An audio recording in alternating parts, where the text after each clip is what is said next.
Bonjour à tous, bienvenue sur Histoire sans filtre. Aujourd'hui, nous allons aborder une histoire pleine de rebondissements où l'auteur essaie de mettre au point une invention médicale importante et doit survivre aux coups bas de sa femme et de la personne qui l'emploie. Commençons. Je soupçonne ma femme de me tromper avec mon patron, Jim. Je sais que sa famille l'aide à réfléchir à la façon de se débarrasser de moi. Je m'appelle Truck Smith. Je mesure 1m75 et j'ai 46 ans. J'ai habité avec ma femme Sharon pendant 12 ans dans une petite ville de Virginie occidentale. Nous louons une petite maison de 3 chambres avec un garage pour 2 voitures. Je suis ingénieur. Mon patron, Jim, tente de me microgérer. Bien qu'il n'ait aucune idée de ce que je fais, il essaie toujours de me dicter ma conduite et de contrôler toutes mes heures. Il est le responsable du département des ventes. Quelle plaisanterie! Je suis un employé. Je conçois des kits chirurgicaux pour les hôpitaux. Sharon travaille également là-bas et est responsable de production. Son salaire est plus élevé que le mien. J'ai l'impression qu'ils profitent tous de moi. Ils se moquent de moi et de mes sentiments. Je soupçonne que ma femme me trompe. Nous faisions l'amour 3 ou 4 fois par semaine, rien d'extraordinaire. Sharon, qui est plutôt jolie, n'aime pas essayer de nouvelles choses. Cependant, depuis 1 an, elle ne m'a même pas embrassé. Je sais que sa famille l'aide à réfléchir à la manière de se débarrasser de moi. Nous n'avons pas d'enfants, donc il n'y a que nous deux. Sa mère et sa sœur passent tout leur temps à sortir dans les bars. Lorsque nous nous sommes mariés, on disait que je n'étais probablement qu'après son argent. On m'a demandé de signer un contrat de mariage, ce que j'ai fait. L'accord stipulait que si quelqu'un commettait un adultère, il repartirait avec ce qu'il avait apporté dans le mariage. Je n'ai jamais même regardé une autre femme. Je suis maintenant sur le point de breveter certains outils spécialisés pour la chirurgie. C'est une fortune. Lorsque j'en ai eu l'idée pour la première fois, l'entreprise pour laquelle je travaillais n'a rien voulu savoir. Ils ont même envoyé une note me disant que je ne pouvais pas travailler dessus pendant mes heures de travail et que si je le faisais, ils me licencieraient. J'ai donc travaillé dessus depuis chez moi, dans ma cave. Il y a environ 2 mois, j'ai découvert des caméras de surveillance dans mon espace de travail. Ma femme était la seule qui savait que j'approchais du but. J'ai donc décidé, pour en avoir le cœur net, de me procurer des caméras bon marché. J'ai enregistré une vidéo d'elle en train de parler au téléphone avec mon patron, Jim. Je n'ai pas pu entendre les 2 côtés de la conversation. Cependant, après ce que j'ai pu déduire de son côté de la discussion, elle et Jim ont une liaison depuis plus d'1 an. Ils envisagent de me voler mes idées. J'ai également une vidéo d'elle en train de parler à sa mère, Jean, et à sa sœur, Joanne. Elles mettent leur conversation sur haut-parleur, ce qui me permet d'entendre toute la discussion. Elles parlent de me licencier et de voler mon argent ou simplement de m'humilier.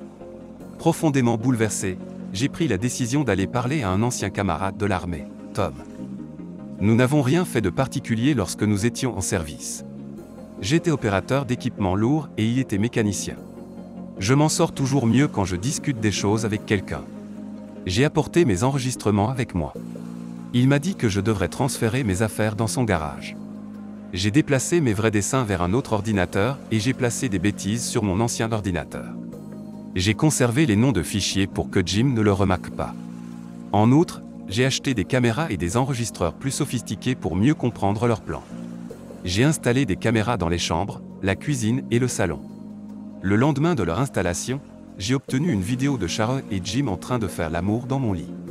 Sharon n'aurait jamais pensé au sexe avec moi. Pourtant, sur la vidéo, elle le fait avec Jim et elle semble vraiment apprécier. Ils parlent de moi et de comment ils vont agir quand mes idées seront prêtes à être vendues. Je ne comprends pas ce que j'aurais pu faire pour qu'ils me détestent autant.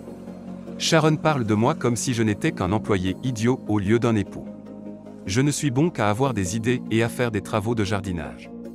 Elle me méprise vraiment. J'ai fini mes idées, mais je veux les laisser croire que je ne finirai pas avant mon retour de mes 2 semaines de vacances en camping. Jim dit au propriétaire de l'entreprise que mes idées ne valent rien et qu'elles font perdre de l'argent à l'entreprise. De cette façon, l'entreprise ne peut pas revendiquer mon travail. Jim part en voyage d'affaires. Il prévoit de vendre mes idées et de faire en sorte que je paraisse inutile. Jim couche aussi avec ma belle-sœur Jean et ma belle-mère Joanne. Sharon se joint même à eux. Je vois qu'ils sont tous bisexuels. Ils adorent le goût de l'amour à 3. Si ce n'était pas parce qu'ils me détestent, j'aimerais me joindre à eux. Ils sont vraiment méchants avec moi. Je me suis tellement excité en les regardant que j'ai dû me masturber. Johan m'a toujours traité de pervers sexuel. Je prévois de leur envoyer des vidéos à tous les membres de leur église et à toute leur famille. Johan a toujours dit que je devrais aller à l'église. Nous verrons combien de fois elle y va lorsque tout cela sera terminé. Pendant l'absence de Jim, Sharon a décidé qu'elle me laisserait coucher avec elle. Elle s'est comportée comme une prostituée alors que j'étais là. Je l'ai repoussée en disant que je ne me sentais pas bien. Elle a ensuite essayé de se souvenir de la dernière fois que nous avions fait l'amour. Elle n'a pas pu s'en souvenir. Elle l'a abordée. Je lui ai dit qu'elle était celle qui n'en voulait pas. Je lui ai dit que j'allais dormir dans la chambre d'amis pour ne pas la rendre malade. L'entreprise pour laquelle je travaille choisirait Jim plutôt que moi, alors quitter cet endroit ne me poserait aucun problème. J'ai récupéré mon épargne retraite et ouvert un nouveau compte de retraite dans une nouvelle entreprise. J'ai posé un mois de vacances. Jim a dit que mon poste risquait de ne plus être là à mon retour. Je lui ai dit que je prévoyais de partir en camping pendant quelques semaines et que j'avais d'autres affaires à régler. J'ai commencé à déménager mes affaires hors de la maison. Mes outils, mon matériel de chasse et de pêche, mon équipement de camping. Sharon a un peu remarqué. Elle a dit qu'il était temps que je range mes affaires. Sharon n'a jamais eu d'intérêt pour le camping ou quoi que ce soit que je voulais faire. Je me demande pourquoi elle m'a même épousé. J'ai trouvé une petite maison dans la ville d'Aix-en-Grave côté à louer de mois en mois. Je pourrais travailler sur mes dessins là-bas. Il y a un garage pour 2 voitures, donc même s'ils passent devant, ils ne sauront pas que j'y vis. La responsable du personnel, Cindy, et Sharon ne s'entendent pas, donc elle ne parle pas de mon épargne retraite. Sharon et moi avons des comptes courants et d'épargne différents. C'était son idée. J'ai un pick-up 4x4 de 6 ans. Elle a une BMW flambant neuve. Je paie toutes les factures de la maison, le téléphone, l'électricité, le câble et l'enlèvement des ordures. Je paie aussi une facture de carte de crédit. Ce qu'elle ne sait pas, c'est que j'ai transféré toutes les factures à son nom. J'ai arrêté de les régler le mois dernier. Tom m'avait suggéré de rédiger une liste de ce que je devais faire. J'étais censé cocher les tâches une fois qu'elles étaient prises en charge. J'avais déjà vidé mon placard ainsi qu'un meuble dans lequel mes vêtements étaient rangés. Sharon avait depuis longtemps cessé de s'occuper de ma lessive. Je lui avais annoncé que je partais en camping. Lorsque j'ai mentionné que ce serait pour 2 semaines, cela ne l'a pas dérangée. Elle m'a expliqué que sa mère, sa sœur et elle-même avaient prévu de se rendre dans un bar. Au moment où je suis rentré, elle était sur le point de partir. Elle n'a même pas remarqué que je ne lui adressais pas la parole. J'ai rassemblé le reste de mes affaires et j'ai parcouru la maison pour m'assurer que j'avais pris tout ce que je souhaitais. J'ai démonté le lit de la chambre d'amis. J'ai pris le meuble et toutes les photos que je voulais, en réalité, ce n'était pas grand-chose. J'ai fermé la porte, je suis monté dans mon camion et je n'ai jamais regardé en arrière.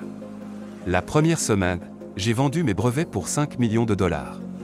La même semaine, Jim m'a appelé pour m'annoncer que j'étais licencié, il m'avait prévenu. Il lui faudrait expliquer pourquoi il n'y avait pas de nouveaux kits conçus. Pourquoi personne n'avait contacté nos clients pour de nouvelles commandes, pourquoi les nouveaux kits qu'ils attendaient n'étaient même pas conçus. J'avais envoyé des lettres à nos concurrents pour leur partager toutes ces informations. Pendant 3 semaines, j'ai vérifié mon téléphone, elle m'envoyait des messages, me demandant quand je rentrerais. Je n'avais pas tondu la pelouse et j'avais négligé mes responsabilités. Je sais qu'elle s'en fichait vraiment. J'avais laissé les enregistrements que j'avais faits d'elle, Jim, sa mère et sa sœur. J'ai collé un bout de papier avec son nom dessus. Dans le premier enregistrement, j'ai laissé un message disant que je connaissais leur projet pour moi et mon argent. J'ai également dit que des copies de ces enregistrements allaient être envoyées à son travail, à ses amis d'église et à sa famille. Puis mon téléphone a explosé, elle m'appelait toutes les 5 minutes. Jim m'appelait, Jean et Johan aussi. Elle avait trouvé les enregistrements et venait de réaliser que j'étais parti il y a 3 semaines. J'ai ensuite posté des copies de tout cela. Notre travail, nos amis, l'église, ils avaient toutes reçu des copies. J'ai partagé beaucoup de ça sur différents sites et donné à tout le monde les noms des sites. J'ai détruit mon téléphone et regardé les réactions. J'ai aussi envoyé un enregistrement de Jim qui me licenciait à l'entreprise pour qu'il sache à qui attribuer le mérite. Jim a été licencié, de même pour Sharon. J'ai acheté une participation dans l'une de nos entreprises concurrentes. Je connaissais le propriétaire, Perry, et je savais comment il traitait ses employés. Sa société ressemblait plus à une entreprise familiale. J'ai eu des entretiens privés avec lui. Sa société n'était pas trop agressive.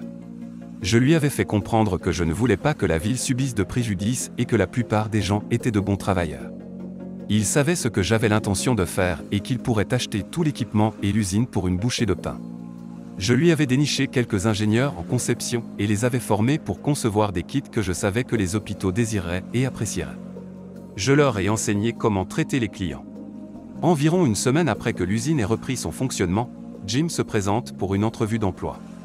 Il informe Perry qu'il est celui qui faisait tourner l'ancienne entreprise. Il recommande également Sharon. J'ai l'impression que Jim pensait que lui et Sharon allaient simplement entrer et prendre le contrôle. C'est maintenant l'heure de la revanche. J'avais demandé le divorce. Lorsque Sharon est arrivée, elle pensait qu'elle allait bientôt devenir riche grâce à la nouvelle entreprise. Elle était furieuse contre moi pour avoir laissé toutes les factures de la maison sur elle. Je n'étais pas présent à la réunion. J'observais depuis une autre pièce, tandis que Sid, mon avocat, s'était préparé. La première chose qu'il a faite a été de dévoiler le contrat prénuptial, puis il a pressé le bouton lecture. Il leur a montré la vidéo de tous en train de faire l'amour, en décrivant comment ils allaient me voler mon argent. Ils auraient aussi dû m'humilier en riant de moi tout le temps. J'avais donné à mon avocat une procuration écrite pour gérer mon divorce. Je leur ai dit que je les appellerais dans 2 semaines sans leur dire où je me trouvais. Le lundi matin, Sharon a reçu ses papiers de divorce pour adultère. Sid a dit à Sharon de signer sinon tout serait révélé aux nouvelles et toutes les charges pourraient être tenues contre elle. Elle a signé les papiers du divorce. Lorsqu'elle les a signés, elle a déclaré qu'elle allait bientôt gagner beaucoup d'argent à nouveau. Elle a dit à Sid de me dire qu'elle en avait fini avec moi de toute façon. Je voulais poursuivre Jim pour aliénation d'affection, mais cela n'est pas permis dans le Massachusetts. Je suppose que trop de politiciens de l'État étaient poursuivis. Cependant, le pauvre Jim et ses acolytes ont tous perdu leur travail conformément à mon accord avec les nouveaux propriétaires de l'entreprise, et tous ses biens ont disparu. Sharon devait désormais plus qu'elle ne possédait en banque. Tous les créanciers étaient après elle. Toutes leurs voitures ont été saisies. Le courant et l'eau avaient été coupés. Les impôts fonciers étaient désormais dus et les 2 hypothèques étaient en retard. Comme la maison de ses parents avait été complètement saccagée, ses parents ont dû louer des véhicules pour eux. Je me sentais tellement mal rien qu'à penser à tous les problèmes qu'ils devaient affronter. Jim a également dû emménager chez eux, car sa propriété avait aussi été saccagée. Il a dû supplier ses parents de lui louer un véhicule également. Ils sont tous partis avec des petites Ford. Sharon et sa famille ont engagé des détectives privés pour me retrouver. Les avocats de Sharon ont tenté de retarder le divorce. Mauvais choix de leur part.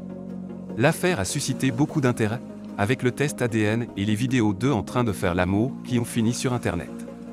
Audio récapitulant la durée de l'aventure. Tout le monde dans la famille savait qu'elle avait une aventure et l'encourageait. Ils prévoyaient tous de me ruiner et de m'humilier en public, de m'emporter mon argent et évoquaient leur mépris de la classe moyenne.